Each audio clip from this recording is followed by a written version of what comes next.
너는 이 애비는 안중에도 없냐? 너네 가족만 가족이야. 아버지가 젊을 때 인생 잘못 살아놓고 왜 우리한테 그러세요? 뭐? 인생을 잘못 살아? 그게 니네 애비한테 할 소리야. 솔직히 그렇잖아요. 저희라고 이렇게 가난하게 살고 싶었겠어요? 가난?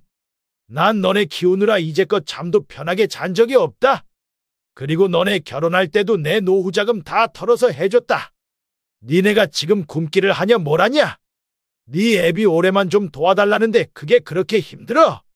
한 달에 10만 원씩만 주라는 것도 그것도 올해만 도와주라 하는 건데 그것도 힘들어.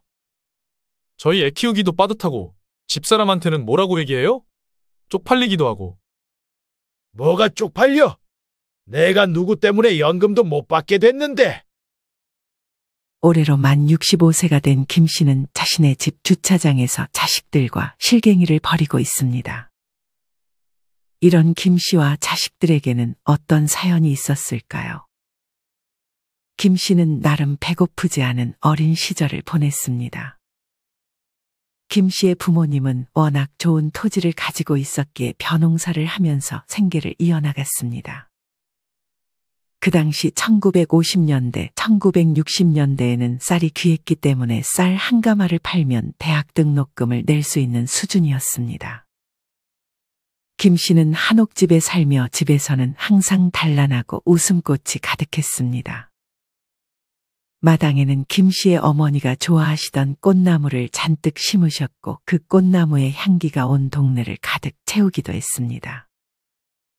한옥마루에서 어머니께서 해주셨던 쑥버무리를 먹으며 육남매였던 김씨네가 웃고 제잘거리던 모습을 흐뭇하게 바라보셨던 아버지의 모습이 김 씨에게는 좋은 기억으로 남아 있었습니다.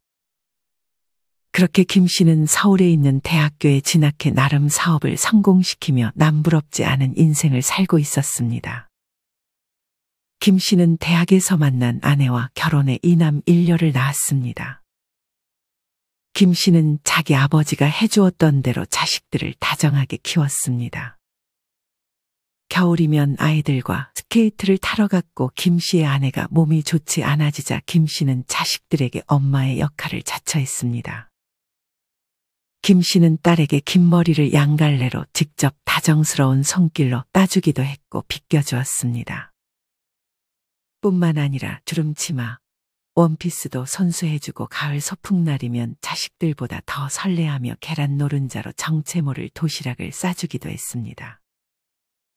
겨울 눈길에 자식들이 신발이 젖어 집에 들어오면 연탄불가에 줄줄이 세워놓으며 말려주었습니다. 김 씨의 아내는 오랜 갑상선암 투병을 하다 자식들이 성인이 될 무렵 세상을 떠났습니다. 김 씨는 아내의 빈자리로 한동안 힘들었습니다. 김 씨는 극심한 우울증으로 사업에 집중하기도 어려웠습니다. 김 씨가 하는 사업의 특성상 김 씨의 역할이 중요했는데 김 씨가 방황하니 자연스레 사업도 점점 기울어갔습니다. 자식들이 아직 어렸다면 김 씨는 그래도 일에 집중할 수 있었을까요? 하지만 이때는 자식들도 출가했고 김 씨는 일을 하는 동기부여를 잃고 말았습니다. 엎친 데 덮친 격으로 김 씨 회사의 대표이사가 멍청한 짓을 저지르면서 회사가 한순간에 나락으로 가버렸습니다.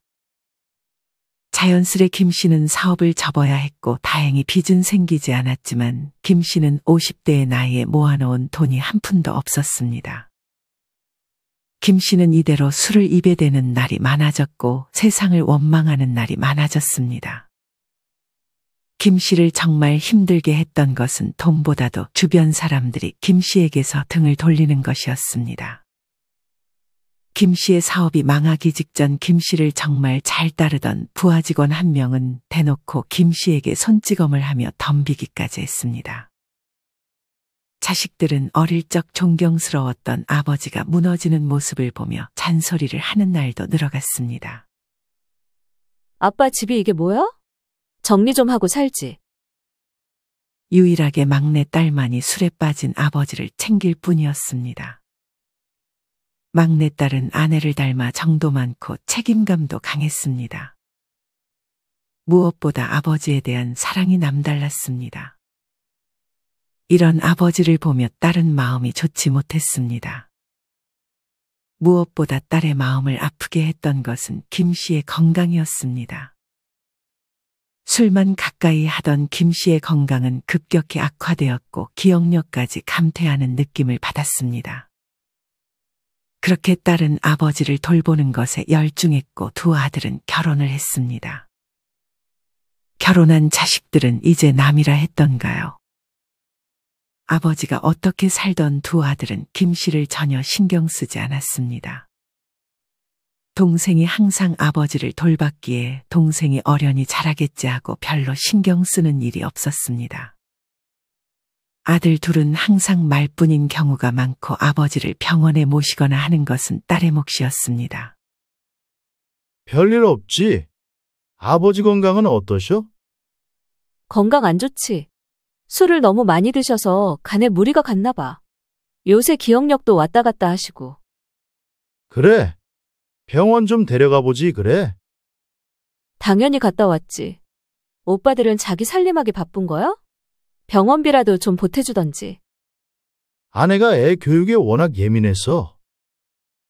돈 얘기만 꺼내면 경제권은 아내한테 있다며 말을 돌리는 오빠들에게 막내딸은 기가 찼습니다. 김 씨는 자식들에게 전화해서 부탁하는 빈도가 늘어났습니다. 김 씨가 부탁했을 때 자식들의 반응이 예전과 별 차이가 없어도 김 씨에게는 달라진 것처럼 느껴졌습니다. 자식들이 바빠서 전화를 못 받더라도 자식들이 이제 내가 돈이 없어서 전화를 잘 안 받나 하는 생각도 스쳐 지나갔습니다.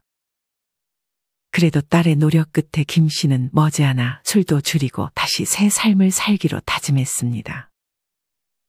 김 씨는 과거의 성공은 뒤로 하고 배달과 물류센터 일을 하며 생활비를 충당했습니다.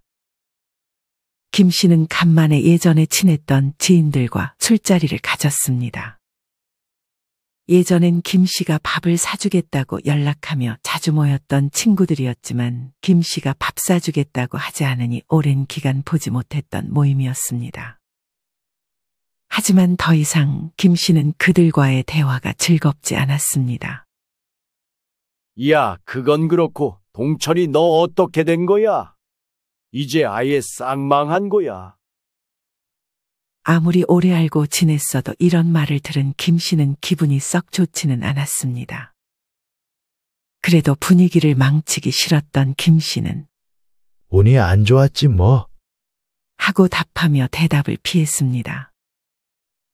거기서 친구 중 한 명이 요새는 다 연금 받아서 굶어 죽는 일은 없을 거라고 김 씨에게 말했습니다. 김 씨는 자기를 위해서 해주는 말도 다 비꼬는 말처럼 들렸지만 자존심 부릴 처지가 아니었기에 재차 물었습니다. 김 씨는 기초연금이라고 하면 어려운 사람들이 받는 거라고 생각하고 있었고 자기가 기초연금을 받는다는 사실을 받아들이기 힘들었습니다. 자존심 부리지 말고 신청해봐. 언제적 김동철이야. 좋은 시절 다 갔다. 평소에도 눈치 없는 말을 많이 하던 친구였는데 이전에는 항상 김 씨도 웃으면서 받아줄 수 있었지만 이날은 김 씨도 참을 수가 없었습니다. 김 씨는 더 이상 이런 농담에 쿨할 수 없었습니다. 손에 들린 술잔을 친구에게 뿌리고 김 씨는 겉옷을 챙겨 그 자리를 빠져나왔습니다. 오랜 인연이 깨지는 것은 정말 한순간이었습니다. 마치 그 술잔에 든 술을 김 씨 자신에게 뿌린 것처럼 김 씨의 자존감은 많이 낮아졌습니다. 김 씨는 술김에 친구 필요 없고 아내만 있으면 된다고 생각했지만 아내는 이제 세상에 없다는 것을 머지않아 깨달았습니다. 김 씨는 그 자리에서 한참을 울었습니다. 몇 시간 뒤 김 씨는 이날을 계기로 더 이상 과거에 연연하지 않기로 다짐했습니다. 김 씨는 몸도 안 좋아지는데 배달 일이라도 그만둘 수 있을까 싶어 기초연금에 대해 알아봤습니다. 김 씨는 올해 1월에 만 65세가 되어 기초연금 신청 대상자가 되었지만 뒤늦은 3월이 돼서야 기초연금을 신청했습니다. 기초연금은 신청을 해야만 받을 수 있었기에 2월에 받지 못한 것을 아까워하고 있었는데 막상 알아보자 아예 받지 못한다는 청천벽력과도 같은 말을 들어야 했습니다. 김 씨는 재산과 소득도 거의 없었기 때문에 무조건 받을 것이라 생각했습니다. 기초연금 못 받는다고요? 아니, 왜요? 자식한테 사업자 명의 빌려주셨어요? 아버님 이름으로 사업 매출이 많이 나와서 기초연금 탈락되셨어요. 그리고 명의 이전 함부로 해주시면 처벌받을 수 있어요. 아주 오래전 김 씨는 큰아들에게 사업자 명의를 빌려준 적이 있었습니다. 하지만 하도 오래전이고 아들이 그와 관련해서 아무 말도 없었기에 김 씨는 잊고 있었습니다. 김 씨의 아들은 여러 번 사업을 말아먹고 신용에 문제가 생겨 아버지에게 명의를 빌려달라 했습니다. 물론 큰아들 본인 명의로 사업자를 만들 수 있었지만 신용에 문제가 생기면 대출을 받기 힘들어지기 때문에 김 씨의 명의를 빌렸던 것이었습니다. 김 씨가 명의를 빌려주긴 했었지만 대출할 때는 항상 김 씨도 같이 동행했고 당시에는 크게 문제가 될 상황은 없었습니다. 김 씨는 당장 아들에게 가서 물었습니다. 그때 빌려준 명의로 사업 아직 하고 있었니? 네, 아버지, 왜요? 그것 때문에 기초연금을 못 받는다는구나. 아들은 당황하더니 김 씨에게 물었습니다. 기초연금 얼마 받으실 예정이신데요? 30만 원 정도 받을 건데 나도 이게 없으면 힘들구나. 저도 이번에 애들 학원 보내면서 한 푼이 아까워서요. 아버지 명의로 사업해서 버는 돈에서 매달 50만 원씩 보내드릴게요. 아들은 직장을 다니고 있었지만 부업으로 김 씨의 명의로 틈틈이 사업을 이어나갔던 것이었습니다. 김 씨는 기초연금을 받나 아들에게 용돈을 받는 돈이나 비슷해서 알겠다고 답했습니다. 하지만 아들은 매번 김 씨에게 액수를 다르게 주었습니다. 처음에는 50만 원씩 주더니 그 다음에는 36만 원, 28만 원, 17만 원 이렇게 불규칙하게 입금이 되었습니다. 아들아, 왜 이렇게 점점 금액이 줄어들어? 아, 그게 저희도 살림이 좀 빠듯해서요. 다음 달엔 조금 더 드릴게요. 죄송해요. 김 씨는 왠지 아들이 자기들 쓰고 남은 생활비를 주는 것 같다는 느낌을 지울 수 없었습니다. 그리고 기초연금을 받으면 일정하게 돈이 들어와서 그래도 안정적일 텐데 하는 아쉬움을 지울 수 없었습니다. 그래서 김 씨는 아들에게 그냥 사업자 취소해서 자기 내년부터는 기초연금을 받아야 할 것 같다고 말했습니다. 하지만 아들은 계속 아내와 손주 핑계를 대며 거절했습니다. 큰아들은 항상 그놈의 경제권은 아내에게 있다는 말을 방패막이처럼 이용해왔습니다. 며느리 얼굴은 기억도 안 날 정도로 본 적도 오래됐고 거의 남이나 마찬가지였습니다. 김 씨는 지금 살던 집을 팔고 노인복지주택에도 들어가고 싶었습니다. 한 달에 월세랑 관리비 해봐야 10만 원 정도밖에 들지 않으니 얼른 기초연금을 받고 싶었습니다. 어느 날 웬일로 큰아들과 작은아들이 김 씨의 집에 방문했습니다. 웬일들이냐? 김 씨는 집으로 온 아들들이 별로 반갑지는 않았습니다. 아들들은 항상 용건이 있을 때만 찾아왔기 때문입니다. 웬일은요? 아버지 잘 사시나 궁금해서 왔죠. 돌려 말할 줄 모르던 아들들은 바로 김 씨 앞에서 본론을 꺼냈습니다. 아버지, 이 넓은 집 이대로 두시게요. 내심 아버지도 이 집을 팔 생각이 있었지만 만약 팔게 된다면 적당히 재산 물려주고 나머지는 김 씨의 생활비로 쓰려고 했습니다. 김 씨는 아들들이 그렇게 물어본 이유가 궁금했습니다. 왜 물어보는 게냐? 아버지의 질문을 기다렸다는 듯 큰 아들은 이번에 자기가 부동산 공부를 좀 했다며 이 집 판 돈으로 수도권에 집을 사는 것이 어떻겠냐고 물어봤습니다. 저평가된 아파트를 자기가 알아봤다며 지금 안 사면 나중에 정말 큰 후회한다는 말까지 덧붙였습니다. 아버지는 속으로 어쩜 말하는 게 아주 사기꾼 같은지 자기가 낳은 아들이 맞나 하는 생각이 들었습니다. 사실 아들들은 결혼 전까지는 이렇게까지 이기적이지 않았습니다. 김 씨의 생일이면 생일을 챙겨주고 전화도 자주 왔습니다. 김 씨는 자식들이 변한 이유가 다른 살림을 차렸기 때문이라고 생각하고 싶었습니다. 워낙 부동산에 빠삭했던 큰아들의 말이었기에 김 씨도 약간은 솔깃하여 생각해 보겠다고 말했습니다. 잠깐 흡연을 하러 밖에 나간 김 씨는 빌라 주차장에서 누군가와 통화하는 큰아들의 목소리를 들었습니다. 아들은 들떠있는 목소리로 동네 주민들이 지나가건 말건 큰 소리로 전화를 했습니다.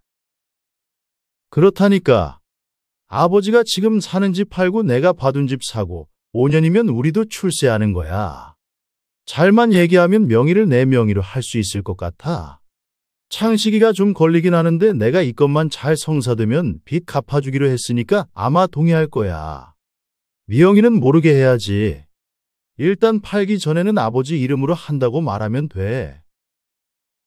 아들의 나쁜 속마음을 직접 들은 부모가 과연 몇 명이나 될까요? 김 씨는 그 자리에서 털썩 주저앉았습니다. 큰아들이 인기척을 느끼고 다가오려 하자 김 씨는 자리를 뜨지 않고 담배에 불을 붙입니다. 그래서 내 집을 어떻게 한다고? 아니 아버지, 그게 아니라 와이프가. 또 와이프냐? 이제껏 네가 댄 핑계 중에 진짜 와이프가 말한 게 있긴 한 거냐? 다 필요 없고 이제 너 말은 안 믿는다. 별말 안 했어요. 저기 제 친구 얘기한 거예요. 잔뜩 당황한 표정을 숨기지 못한 채 혹시나 아버지가 치맥기가 있으니 말을 한번 둘러대보는 아들을 보며 김 씨는 치가 떨렸습니다. 마침 집으로 향하던 작은 아들 또한 이 상황을 보게 되었습니다. 김 씨는 작은 아들에게 너도 한패냐고 물었습니다. 작은 아들도 마찬가지로 꿀먹은 벙어리가 됐습니다. 큰아들은 돌이킬 수 없다고 생각했는지 해서는 안 될 말까지 꺼냅니다. 그러게 왜 아버지는 망해가지고. 제가 처가 볼 면목이 없어요. 처가는 계속 이것저것 해주는데 저는 맨날 받기만 하니까 뭐라도 좀 해줘야 제가 기가 살지 않겠어요? 네 체면 살리려고 내가 가진 모든 걸 다 내놔야 하는 거냐? 그러자 작은 아들도 한마디 거둡니다. 아버지 망하고 우리 신경이나 쓰셨어요. 술만 마시고 제대로 지원해주지도 않았잖아요? 니네 성인 될 때까지 열심히 남부럽지 않게 살게 해줬으면 됐지. 니네가 굶기를 했니? 뭐 사달라는 거 안 사준 게 있니? 실제로 김 씨가 망하기 전까지 자식들이 해달라는 것은 다 해줬던 김 씨였습니다. 그래도 내심 김 씨는 그동안 해줬던 것을 생각해 자식들이 자신을 돌봐줄 것이라는 생각도 했습니다. 하지만 자식들의 요구는 정말 끝이 없었습니다. 내친 김에 김 씨는 사업자 명의를 이제 돌려달라며 큰아들에게 요구했습니다. 딱 보니 옷도 좋은 것 입고 잘 사는 것 같은데 맨날 김 씨 앞에서는 우는 소리만 하던 큰아들이었습니다. 그렇게 자식들이 떠나자마자 김 씨는 바로 아들한테 빌려준 명의를 도로 가져왔습니다. 마침 딸이 아버지 집에 도착했을 때 아버지는 딸을 안고 한참을 울었습니다. 딸만큼은 김 씨를 진심으로 걱정해 주었습니다.